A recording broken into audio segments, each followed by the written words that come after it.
இப்போ தான் நம்ம சேனலுக்கு நீங்கள் முதல் முறையாக வரீங்கன்னா தயவுசெய்து கீழே இருக்கிற ரெட் கலர் சப்ஸ்கிரைப் பட்டன் அழுத்தி சப்ஸ்கிரைப் பண்ணிக்கோங்க. கூடவே அந்த பெல் பட்டன் அழுத்தி ஆள்னு கொடுத்துக்கோங்க. அப்போ தான் நம்ம போடுற வீடியோ உங்களுக்கு தினமும் கிடைக்கும். சரி வாங்க இப்போ நம்ம வீடியோக்குள்ளே போகலாம். இன்றைக்கி இந்த வீடியோவில் சின்னதாக ஒரு கதை ஒன்று பார்க்கலாம். ஒரு முறை ஒரு வீட்டில் கணவனுக்கும் மனைவிக்கும் இடையே தகராறு ஏற்பட்டு கணவன் தன்னுடைய மனைவியை அவளுடைய தாயார் வீட்டுக்கு விரட்டி விட்டான்.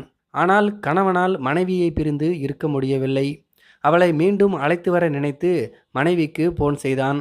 நீ இல்லாமல் என்னால் வாழ முடியவில்லை, நம்முடைய வீட்டுக்கு வந்துவிடு, நாம் சேர்ந்து வாழலாம் என்று சொன்னான்.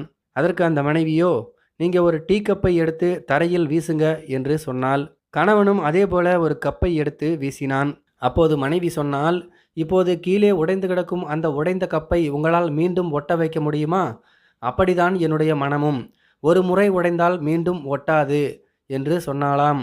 அதற்கு அந்த கணவன் சொன்னானாம், நான் வீசினது சாதாரண பிளாஸ்டிக் கப்படி, அது உடையவே இல்லை என்று. அதற்கு மனைவி சொன்னால், சரி சரி சாயங்காலம் வந்து கூட்டிகிட்டு போங்க என்று. எல்லா நேரத்திலும் தத்துவம் சொல்ல நினைக்கக்கூடாது. அதுதான் இந்த வீடியோவில் சொல்லக்கூடிய தத்துவம். இதை பற்றி உங்களுடைய கருத்துக்கள் என்ன அப்படிங்கிறது கீழே இருக்கிற கமெண்ட்ஸ் தெரியப்படுத்துங்க. மேலும் இது போன்ற வீடியோக்களை பார்க்க நம்முடைய சேனலை சப்ஸ்கிரைப் பண்ணிக்கோங்க. நன்றி, வணக்கம்.